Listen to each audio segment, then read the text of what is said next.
Is he on there yet?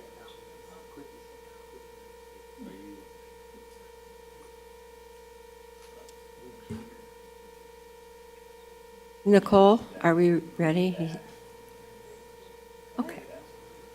Ready, set, go. I will call this meeting to order. We have a little bit of a new system here for Zoom members. There is a request from Member Doyle to participate via telecommunications for this meeting. Governmental Code Section 54953 requires a motion of the committee before proceeding. Member Doyle, Nicole will read into the record via written request. If I can get a motion to approve this request? Move approve. Mr. I'll go ahead Beneke, and- second? I'm sorry. Let me go ahead and state his request into the record, just so we have it. Okay. This is from Mr. Doyle. He is on via Zoom. He does not have the ability to speak well at this time. I'll read his request. Community member Jason Doyle is requesting remote attendance for the EDC meeting for August 13th, 2025, due to an unforeseen medical situation preventing the individual from communicating or open public speaking. He states that he will be in a closed-door room with no individuals under or over the age of 18 within hearing range, and with the ability to overhear any topics discussed. So I just wanted to state that into the record, and then we can have a motion and a second to approve his participation via Zoom. Thank you. So now may I have a motion? Mr. Beneke, a second? Ron Rader, second. All those in favor? Aye. Opposed? Okay, the motion carries. Yes. He's having a little trouble with the sound. It's hearing aids. Sure enough, just a little. I thought you were waiting to. He told me I couldn't hear either. We need to do, when do we do, oh, okay. Miss Wheelwright, would you do the roll call, please? Yes, ma'am. Councilmember Martinez? Here. Councilmember Voigt? Here. City Manager Gibbs? Here. Economic Development Director Pelser? I'm sorry. Here. Chair Betty Rader? Present? Vice Chair Richard Beneke? Present. Education Member Susan Aguilar Martinez? Present. County Economic Development Member Joseph Matthews? Present. Post-Secondary Education Member Lysandra Payton? Present. Community Member Jason Doyle is present via Zoom. Community Member Dejanay Taylor stated she would be absent this evening and asked for an excused absence. Community Business Member Ron Rader. Present. Community Member Cesar Marufo. Industry Member Vicky Brannick stated she would be absent this evening and asked for an excused absence. Alternate Member Kathleen Billinger. Here. Alternate Member Edward Gallardo. Here. And our Youth Council is out of session currently. Thank you. Would you please, oh, okay. Would you please join me in the Pledge of Allegiance?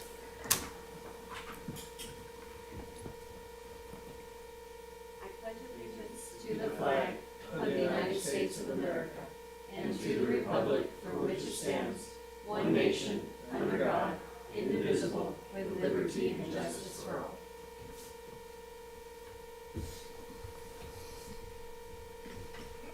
Thank you. Are there any adjustments to the agenda or any conflict of interest disclosures? Hearing none, we will proceed. Public comment period. Any person may address the committee on a matter not on this agenda. If you wish to speak, please fill out a public comment form provided at the back of the back table and give it to the committee chair or city clerk. There are 3-minute limits on public comments. There will be no sharing or passing of time to another person. State law prohibits the committee from discussing or taking actions brought up by your comments. Do you have any requests to speak? I have no written requests. Benny, do we have any callers on the line? No callers. Thank you. Presentation, Riverside County Workforce Development, Business Services. Thank you. Madam Chair, Kirk Pelser here. I've asked Laura James to give you a brief overview, and then she will introduce the folks that will be making the presentation. Thank you. Madam Chair, is there any reason we're not approving the minutes before this? We're not what? Approving the minutes before this? Well, because I didn't read it on my agenda. It's on D. No, I'm just wondering if there's any reason we're doing the It's presentation later. before. It's later. I don't know. It's just later on the agenda. We'll do it later on the agenda.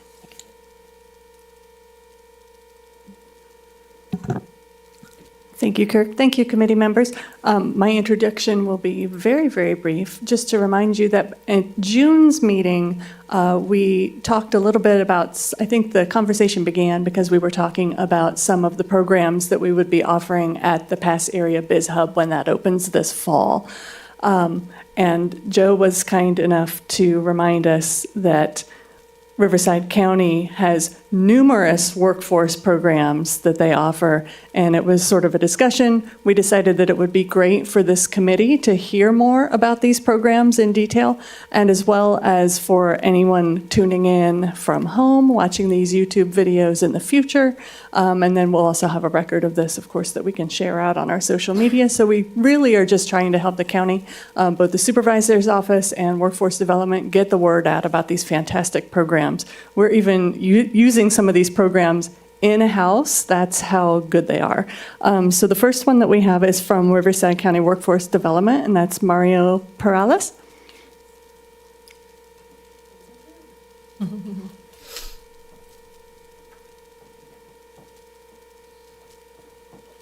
I know I sent out a PowerPoint. I don't know if we're.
There we go. Good afternoon, everyone. My name is Mario Perales from Riverside County Workforce Development.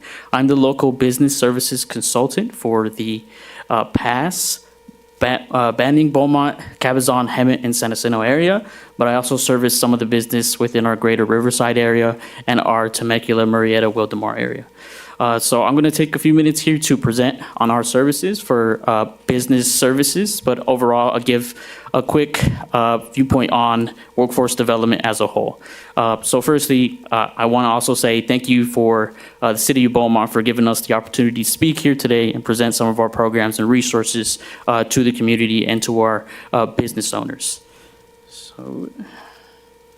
Perfect. So who are our customers? Who do we service? So we service our adult, employer, and youth populations. So within our adult services, we work with individuals when it comes to different resume writing workshops, different job assistance programs, and most popular are vocational training programs. So if individuals are interested in short-term vocational programs, they can go to one of our provider schools that we work with on our ETPL list and get paid upwards of $8,000 for that training. So our most popular courses include a CDL truck driving, phlebotomy, medical assistant, but there is a wide diverse of different trainings that individuals can get into. Within our employer services side, we work with businesses when it comes to different incentivized hiring programs, as well as working on attracting and recruiting with our various job fairs, and working with other organizations and referrals. For example, our HR hotline that I will be discussing in a bit. And with youth services, we also work with our local youth opportunity centers. For example, the local one here is the California Family Life Center, which is in Hemet, right across the street from our local workforce center. And they provide very similar services to the adult services, where they work with individuals when it comes to different certifications, and also have programs where individuals can continue going to school while working and training. So we have 3 different stages when it comes to the business services. That's attracting and recruiting. So when businesses need help when it comes to attracting new hires, whether that be new hires that come through maybe our pipeline, so our program. For example, if we have a truck driving company that wants to hire CDL truck drivers, we have them within our caseload of our career counselors who have just finished certification and are ready for the employment. We also provide monthly job fairs at our local AJCCs. We have Hemet, it's the last Tuesday of every month. Indio, it's the last Thursday, and Riverside is the last Friday of every month. Along with that, we can also do individual job fairs with companies. So if they want to have just a one-off, one-day job fair, they can use our resources, our rooms, to conduct those events free at cost for the business. There's no cost attached to that. A lot of businesses always ask, but it's free just for them to use. And they're also available to use our classroom and our computer labs as well, just in case if they need to do the interviewing part or the onboarding part. So through our next section, the training and retaining, we have various programs relating to incentivized hiring. And I'll speak about a few of them in a bit, but a lot of them are fixated on working with the companies and hiring individuals who are job trained and ready, or with individuals who just need maybe a bit of a chance, a bit of a shot. Someone from a different industry who's joining something else. Someone who was a truck driver and now they want to go into something, maybe welding, things like that. So we work with individuals to get them into those positions and use these incentive programs to keep them there. Along with those programs, we also have other ones to retain your workforce. So for example, I'll be touching base a little bit on our incumbent worker training program. That program works with companies to reimburse them a certain percentage when it comes to vocational training, training for their workforce, their cohorts that they have. So if it's a water industry, water restoration company, and they want their individuals to get certain certification, we can reimburse up to 90% for that training to retain those individuals and to upstart them and to give them the opportunity to scale themselves up. I think it doesn't show here, but I think, there we go. We have the downsizing portion as well.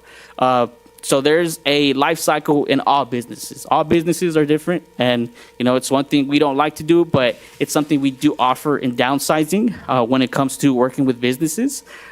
First off, we have our layoff aversion program. With that program, we work with a third party who comes in and assesses your business, see what are the pain points, and we kind of calculate what can we do to help out that business before they go to the next step in downsizing, and that would be a layoff.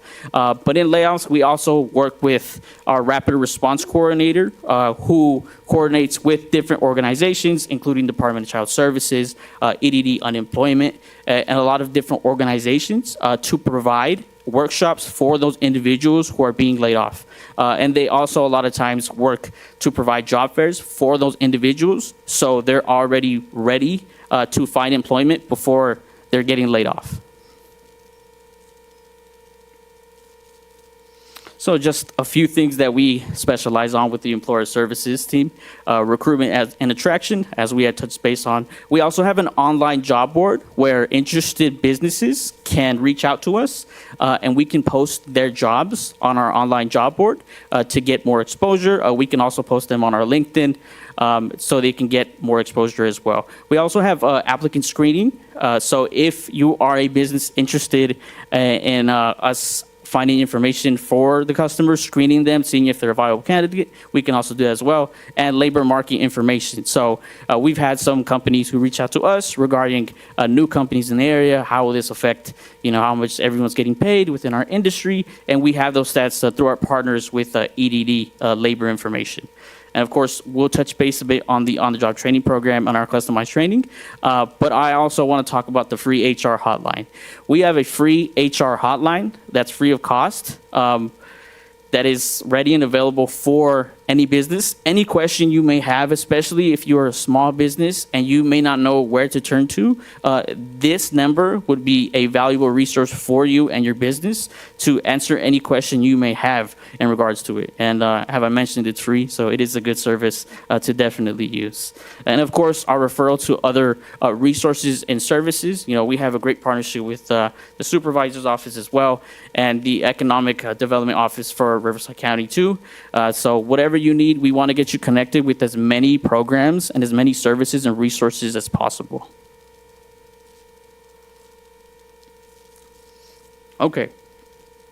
So in total, we have 7 programs. $12 million are spread out through those 12 programs. I won't go in depth into all of them, just our main ones that we want to talk about. But of course, we have 5 of our WIOA programs, but we also have 2 ARPA programs, which were administered by the supervisor's office specifically for our area, District 5, Hemet, San Jacinto, Banning, Beaumont, Cabazon, Moreno Valley, to help out the businesses and locals within the area securing jobs. So our most used program is our on-the-job training program. This program is coming from our Workforce Innovation Opportunity Act funds, our federal funds from when we run our programs, career services and employer services. How this program works is if you hire an individual full-time, we can reimburse upwards of 50% for that new hire. So example, if that new hire makes within the first 480